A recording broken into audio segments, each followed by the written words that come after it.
سنای آمریکا. بررسی چشمانداز تغییر در ایران با شرکت سناتورهای ارشد از هر دو حزب و شخصیت‌های برجسته سیاسی.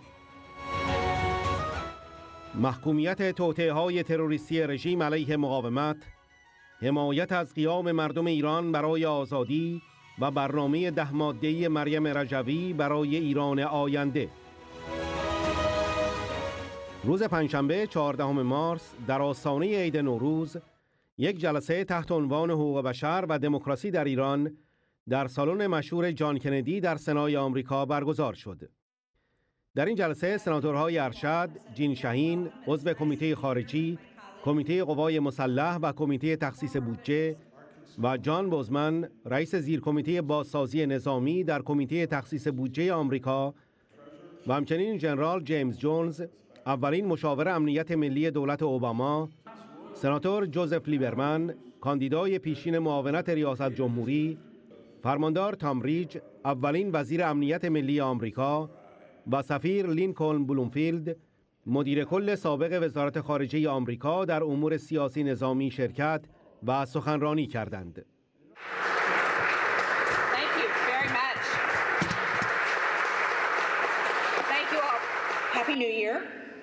Or Happy Nowruz. It's wonderful to be able to join you in this celebration. What this New Year reminds us, though, is that the conflict between the international community and the government of Iran is not a conflict between our people. Nowruz is a celebration of what the Iranian and the American people have in common. And I think it's important to remember that on the most fundamental level, we all believe in freedom. We believe in human rights for all, including women and girls. And we believe in a government that answers to its people and that is responsive.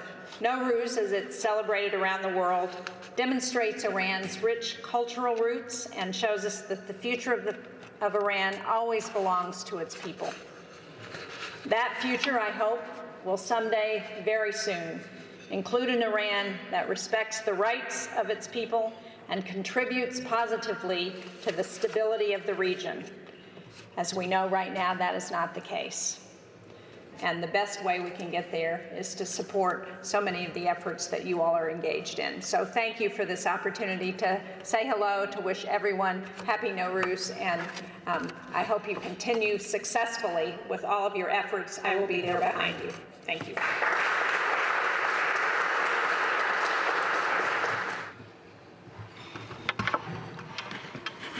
Thank you for the kind invitation to be with you today. Over the years, I've very much enjoyed the privilege of addressing members of the Iranian American community whose friendship I treasure and whose goals I respect and totally support. Today, as was the case in 2010 when I left my post as National Security Advisor, the Iranian regime remains, in my view, mankind's most menacing threat to peace and stability.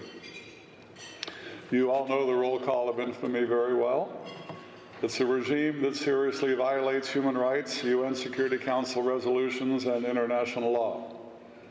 It's a regime that dodges its commitments while generating international friction to tighten its grip on its people and encourage lawlessness throughout as much of the world as they can reach.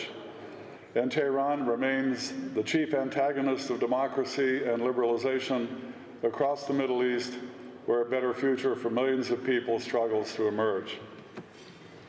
We see the regime's aspirations of regional hegemony graphically on display in Syria and Yemen.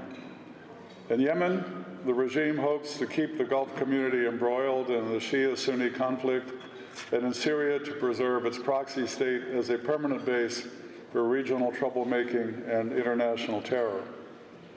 Among Tehran's most coveted objectives is establishing a long-desired land bridge from Tehran to Beirut via Iraq and Syria as a platform for spreading radical ideology by force and intimidation, including through the regime's military and financial support of Hezbollah and other terrorist enterprises.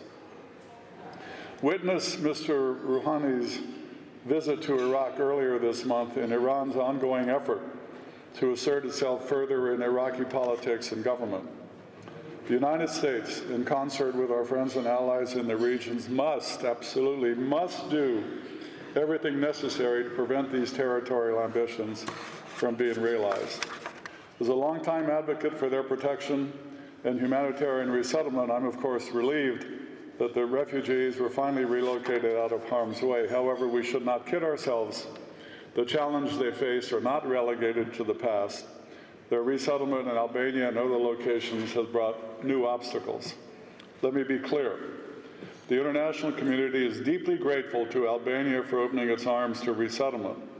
But the Iranian regime has stepped up its presence and plots in Albania hoping to harm these dissidents who wish to see a free Iran. Almost a year ago today, Albanian authorities foiled a plot to detonate a car bomb outside the New Year gathering of Iranian dissidents near Tirana. Albanian authorities arrested 2 suspects.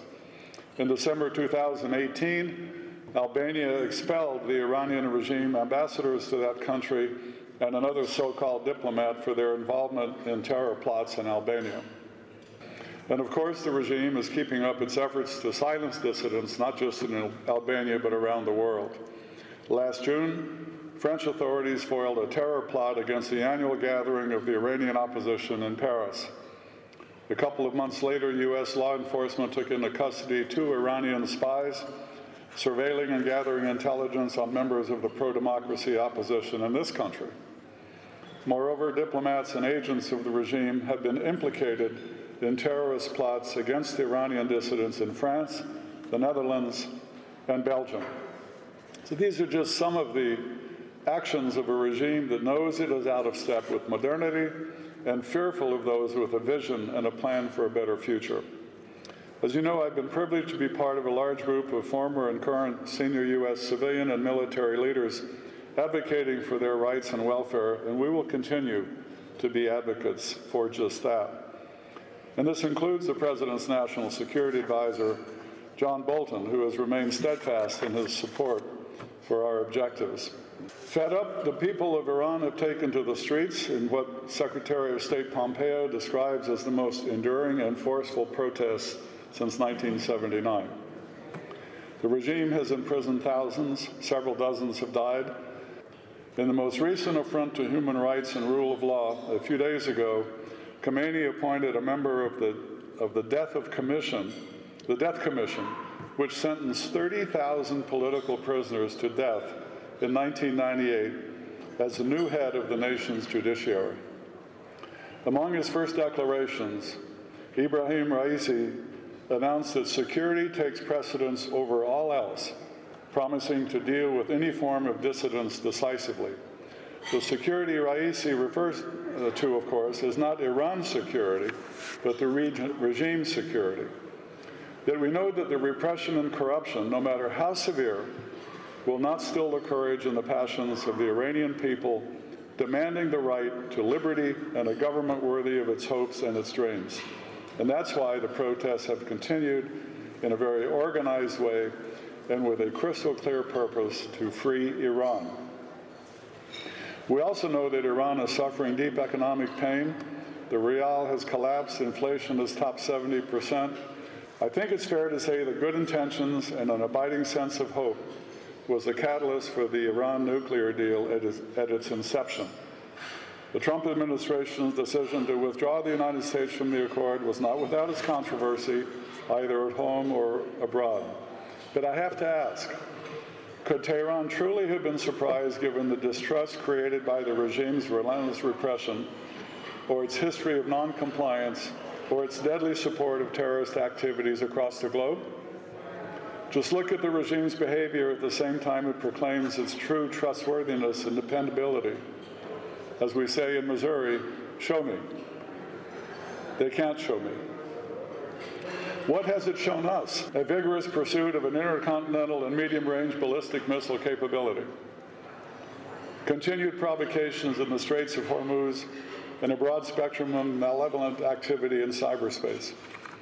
In framing U.S. policy ahead, including the sanctions measures that I would add are working, Secretary Pompeo articulated a simple but compelling goal: It couldn't be simpler, and it couldn't be more profound.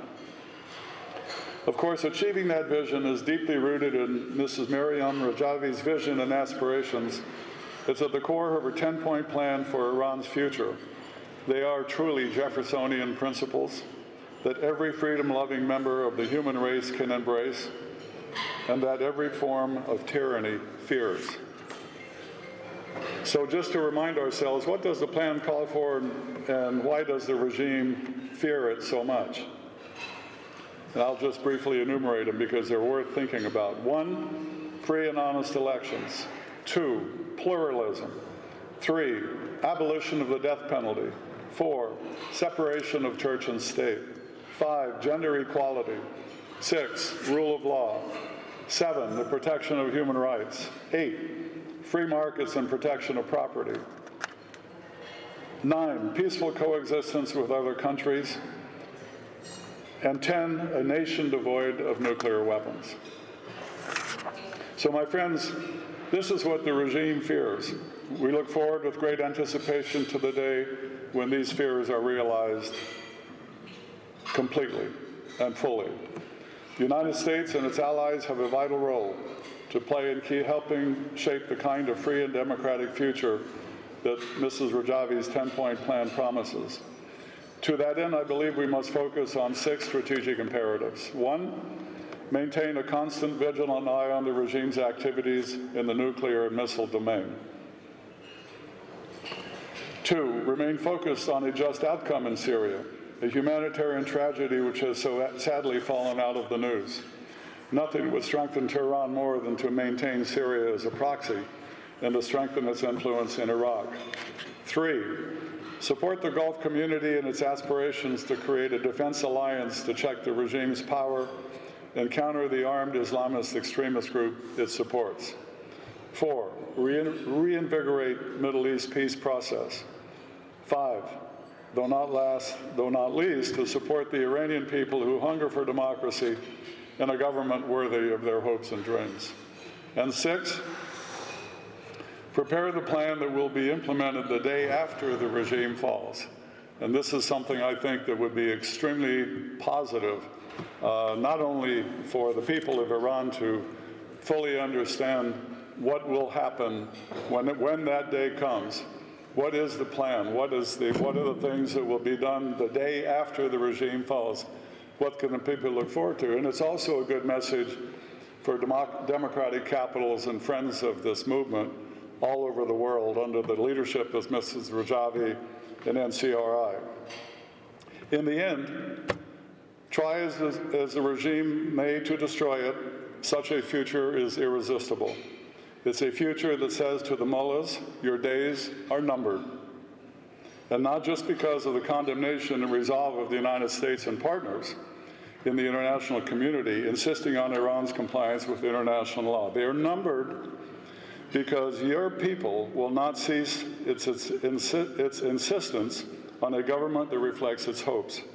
It's a future that depends on a united, principled, courageous, and organized civic opposition, one that can touch people's hearts and minds, one that can harness their passion and conviction that spring will return to Iran, a spring that will blossom into an enduring season of peace and prosperity. That day will soon come when all Iranians will know freedom, when all who were forced to flee their homeland to avoid persecution will parade with their countrymen and women in Tehran, celebrating the triumphant return of a great people to their rightful position in the family of nations. That is a future worth creating. I thank you for being here today and for devoting your voice and your passions to that cause. Thank you.